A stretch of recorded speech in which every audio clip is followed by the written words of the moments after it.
Maybe next time we sing it, I'll get the words right. At least there's a small chance of that. It's a nice song. Yeah, maybe. This morning, Romans 2, 1 through 11. And if you notice this morning, I'm actually using the version of the Bible, the Message version, because as I read through some different versions, the NIV and the different translations, I like the way this one translated, okay?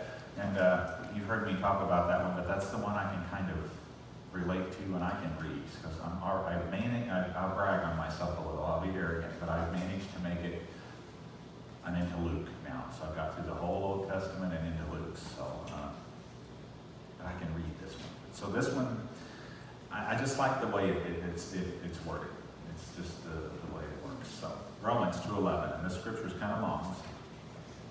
Those people are on a spiral downward. But if you think that leaves you on the high ground where you can point your finger at others, think again.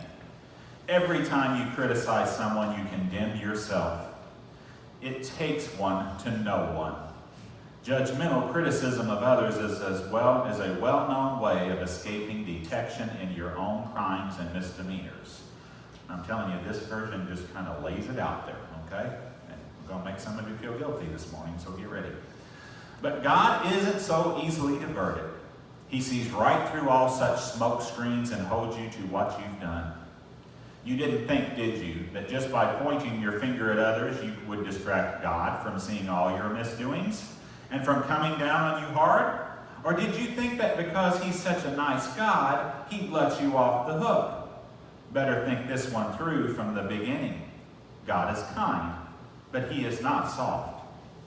In kindness, he takes us firmly by the hand and leads us into a radical life change. You're not getting by with anything. Every refusal and avoidance of God adds fuel to the fire. The day is coming when you're going to blaze hot and high God's fury and fiery and righteous judgment. Make no mistake, in the end, you get what's coming to you. Real life for those who work on God's side, but to those who insist on getting their own way and take the path of least resistance, fire. If you go against the grain, you get splinters. Regardless of which neighborhood you're from, what your parents taught you, what schools you attended, but if you embrace the way God does things, there are wonderful payoffs. Again, without regard to those you are from or how you are brought up, being a Jew won't give you an automatic stamp of approval. God pays no attention to what others say or what you think about you.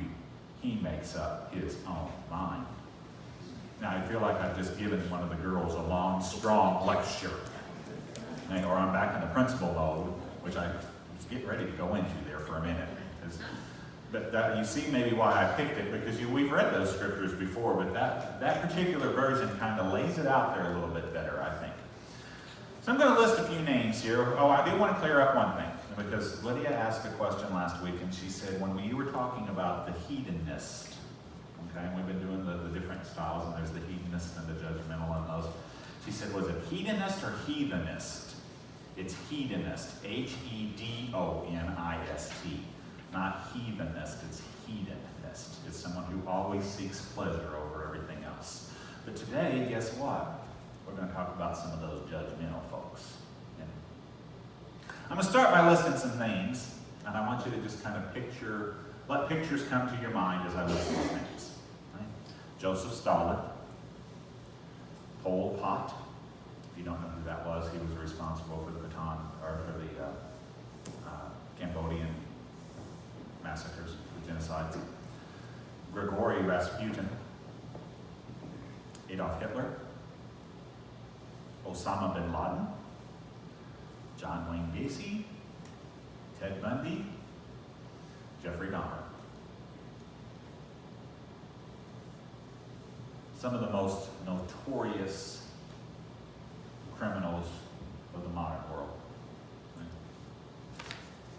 And most of them don't bring about very pleasant pictures in your mind.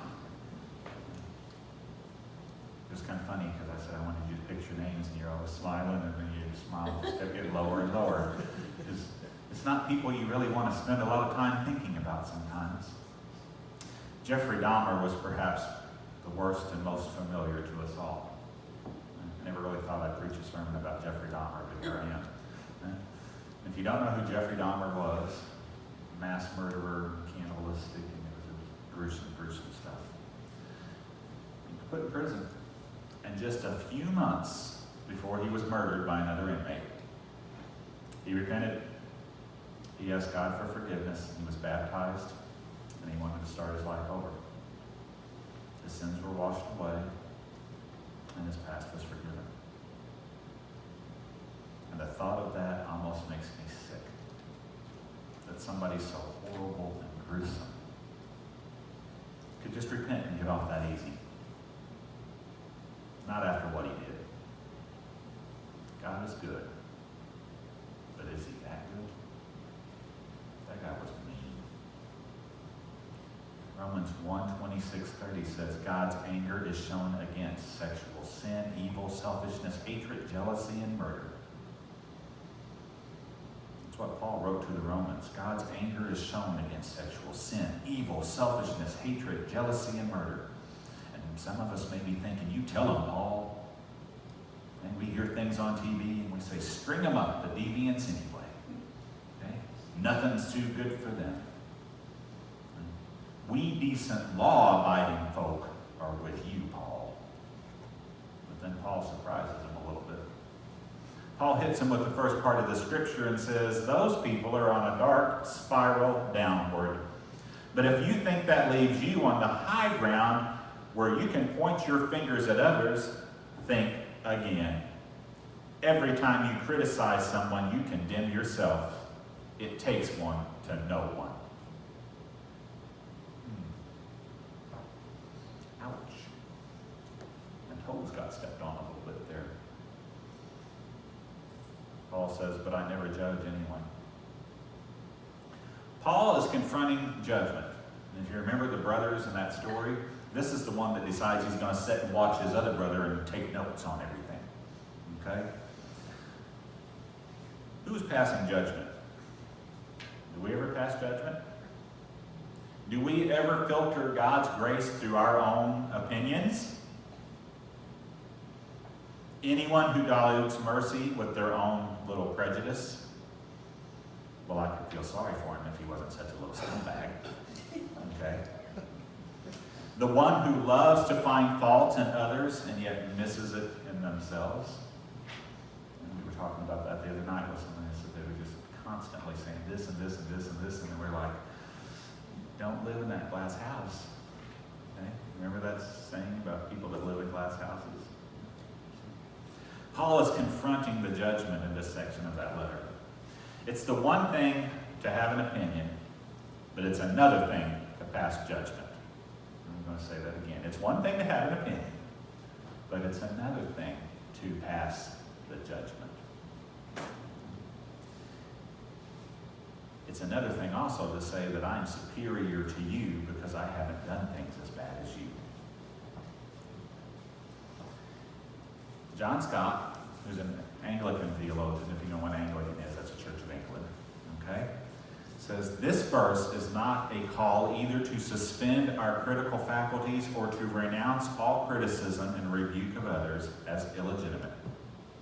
So he's saying it's not a call either to suspend our critical faculties, that means our thinking skills, or to renounce our criticism and rebuke of others as illegitimate. So we have sometimes a legitimate time to say, this is not right, this is not good. But what he says further is, it is rather a prohibition of standing in judgment on other people and condemning them, especially when we fail to condemn ourselves. Oops. How many times have we called somebody a name because they cut us off on the highway? And you get up the side and at the stoplight, you look over and you're like, oh, that's so-and-so. Okay? Because you knew them. Okay? We've all done that. We've all had those. Just be cautious before you condemn too much. Judging others is the quick and easy way to feel good about ourselves. You ever thought about that? Judging others is the quick and easy way to feel good about ourselves. Well, I may be bad, but I'm not as bad as him. I may may be bad, but I'm not as bad as that one. Okay? Standing next to a villain, it's easy to say, I ain't so bad. Compared to Adolf Hitler, I ain't so bad. Okay? But we can't forget, God sets the standard, not us. We have our opinions on our standards, but God sets the standard on judgment. And Paul tells us there is no one who does anything good. Emphasis on no one. He's telling that to the Romans. Get off your high horses. You all are these highfalutin Jews and you're looking at these people. We're trying to build a church here, and you're looking down on these Gentile people coming in here, and you're passing judgments. Get off your high horse, because you're doing the exact same things you're condemning them for. None of us are really good enough. Matthew 5:48 says, you must be perfect, just as your Father in heaven is perfect. None of us meet that standard. Perfection is a standard you will never meet. And I don't know, there's sometimes you meet people who try to do everything perfectly, who are always looking for perfection, constantly looking for the next thing. And guess what? They never, ever find it. They won't find it. Because we can't reach it. We simply aren't that good. As Matthew says, we're not that good. As long as I can think of your weakness as worse than mine, then I don't have to think about my own weakness. You ever been feeling like you're kind of overweight and really heavy? I'll tell you a story, quick story. Going to Disneyland, okay, Disney World, okay. And I don't look good without a shirt on. I'll just be, you're not going to see that, okay. I'm just going to tell you. And our buddy Stephanie and Casey were going, and Casey and I were talking about we're out of shade. We don't look good without a shirt on. We're going to a water park, okay.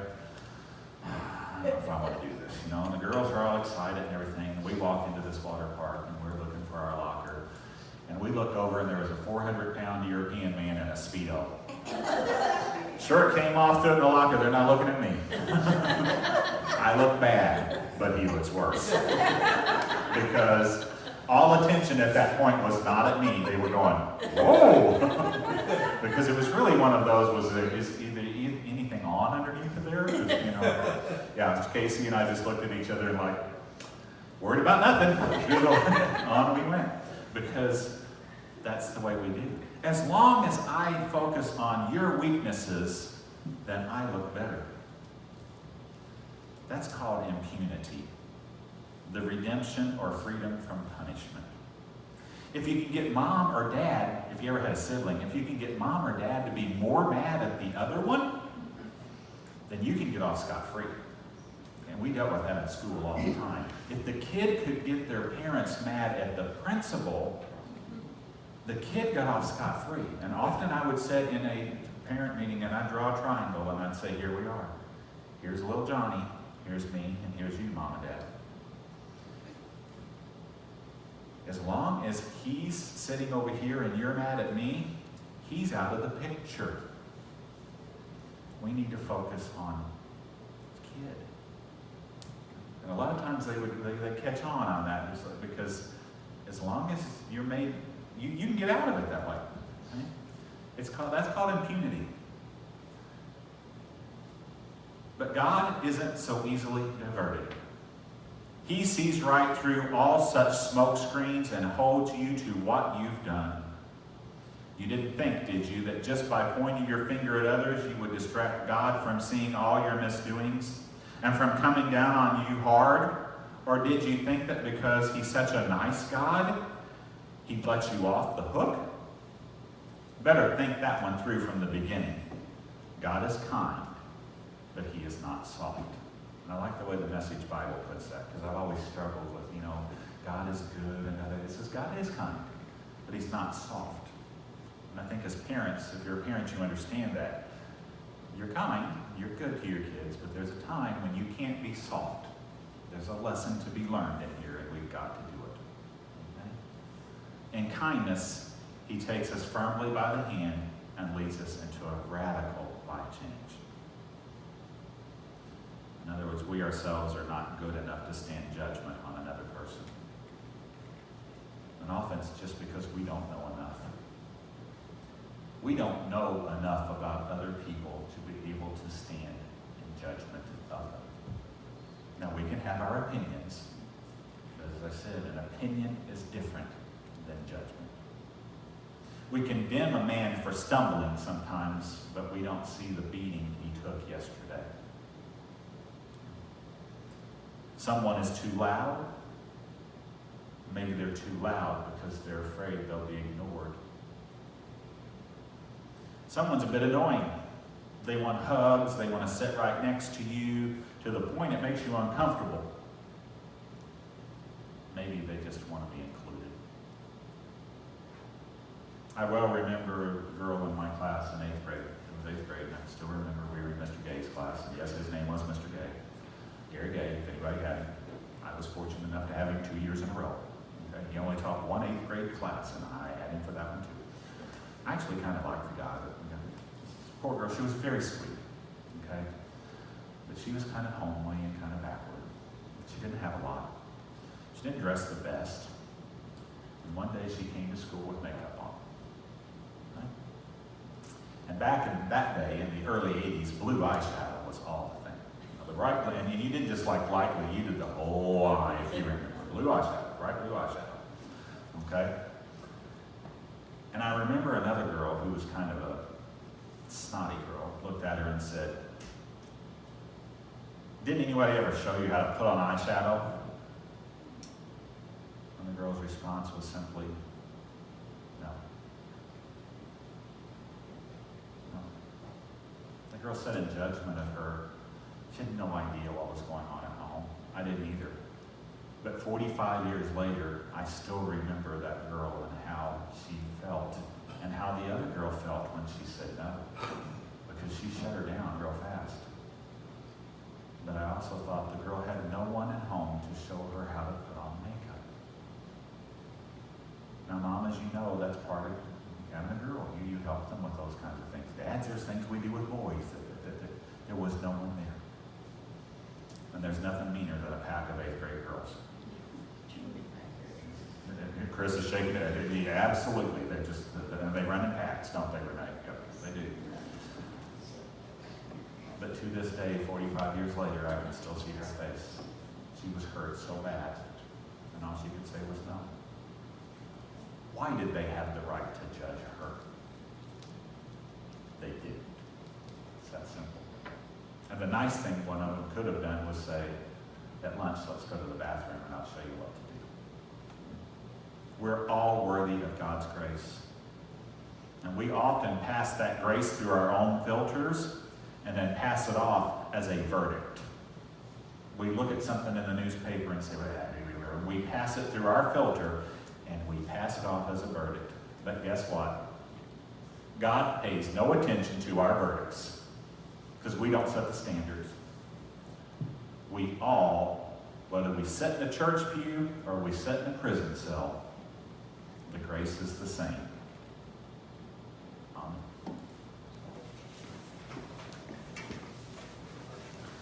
You open your hymnals to 596. We will sing